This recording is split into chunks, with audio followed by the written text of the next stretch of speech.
You are watching BNS News.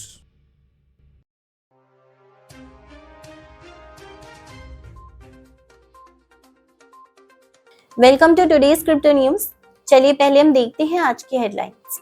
Brazil central bank year end proposal for crypto regulations का plan बनाता है। OKX venture ने पहला bitcoin layer 2 solution बिटलेयर में invest किया। V.al ने blockchain platforms for RWAs launch किया। CEO ने टोकनाइजेशन पर कमेंट किया। यूनिस्वैप ने ERC-7683 टोकन स्टैंडर्ड इंट्रोड्यूस किया। यूनी ब्रेकआउट्स मोड में एंटर करते हैं। प्रोमीथियम्स ने Ethereum's custody as a security offering launch किया। 62 क्रिप्टो प्रोजेक्ट्स ने 20 दिनों में $474 मिलियन रेज किया। सोफोन और सिक्योरिटाइज लीड करते हैं। House expected to vote on bipartisan crypto market structure bill Wednesday. Polymic enables transparent decentralized fundraising to Polkadot projects. Bitgate ने VeChain listing announce किया with $37,750 in rewards. NYAG कहता है कि Genesis settlement creditors को up to $2 billion pay करेगा। Blockchain association ने reps Mike Johnson and Hakeem Jeffries को letter भेजा urging FIT to once house vote. कामेल टेक्नोलॉजी एक्सलिंक के $10 मिलियन ब्रीच की इन्वेस्टिगेशन लीड करेगा।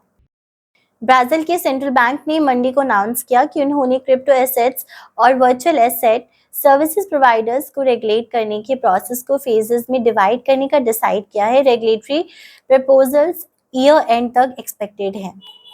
OKX वेंचर्स जो लीडिंग क्रिप्टो एक्सचेंज OKX का वेंचर आर्म है ने अनाउंस किया कि उन्होंने बिटलेयर में स्ट्रैटेजिक इन्वेस्टमेंट किया है। ये पहला बिटकॉइन सिक्योरिटी इक्विवेलेंट लेयर 2 जो BitVMs पर बेस्ड है। टैपरूट और BitVM टेक्नोलॉजीज पर बेस्ड बिटलेयर का एम बिटकॉइन नेटवर्क की ट्रांजैक्शन कैपेबिलिटी को स्केल करने अपने डिस्क्रीट लोग कॉन्ट्रैक्ट फ्रेमवर्क के साथ फाइनेंशियल एप्लीकेशंस को सिक्योरली हैंडल करने के लिए है। V.al ने ऑफिशियली अपने मेननेट को रोल आउट किया। एक नए ब्लॉकचेन प्लेटफॉर्म्स लॉन्च करते हुए जो रियल वर्ल्ड एसेट्स जैसे प्रॉपर्टीज और कमोडिटीज को मैनेज करने का एम रखता है और यूजर्स के सारे प्रॉफिट्स वापस देने की प्रॉमिस करता है।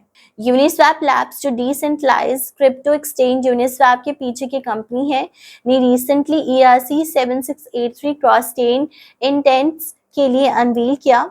मार्किंग अ मॉन्यूमेंटल स्ट्राइड अक्रॉस प्रोटोकॉल की कोलैबोरेशन के साथ एक नया प्रोटोकॉल प्रपोजल आज अटेंशन में आया है जो एम करता है कि यूनिफाइड फ्रेमवर्क एस्टैब्लिश करने का for intents based systems to specify cross-chain actions. Digital asset platforms Prometheums ने इथेरियम कस्टडी सर्विस का सॉफ्ट लॉन्च किया जब वो इस क्वार्टर के एंड तक फुली लॉन्च करने का प्लान बना रहे हैं। फॉर्च्यून ने पहले इस प्रोडक्ट को लॉन्च को रिपोर्ट किया जो डिजिटल करेंसी इकोसिस्टम में अपने टाइप का पहला प्रोडक्ट है। लेटेस्ट डेटा के मुताबिक 62 ब्लॉकचेन्स या क्रिप्टोकरेंसी प्रोजेक्ट्स ने कलेक्टिवली $474 मिलियन रेज किया पास्ट 20 डेज ऑफ मे में। Entertainment focus blockchain project sophon ने नोट सेल में $60 मिलियन गार्नर किया और सिक्योरिटाइज क्लोजली फॉलो करता हुआ $47 मिलियन रेज किया। हाउस ऑफ रिप्रेजेंटेटिव्स को इस वीक में landmark cryptocurrency market structure bill पे वोट करना एक्सपेक्टेड है। Financial innovations and technology for the 21st century act जो FIT 21 एक्ट के नाम से जाना जाता है को मई 22 को हाउस के फ्लोर के वोट के लिए ले जाना एक्सपेक्टेड है according to a person familiar with the matter. Decentralized funding protocols Polymec का इंट्रोडक्शन का purpose community funded Polkadot initiatives के एक नए फेज को उशर करना है। टीम्स प्रोटोकॉल का यूज करके टोकन्स इशू कर सकते हैं और फंड्स ट्रांसपेरेंटली रेज कर सकते हैं जबकि रेगुलेटरी रिक्वायरमेंट्स को अडेयर करते हैं। That's all for today's crypto news. Stay tuned for more updates.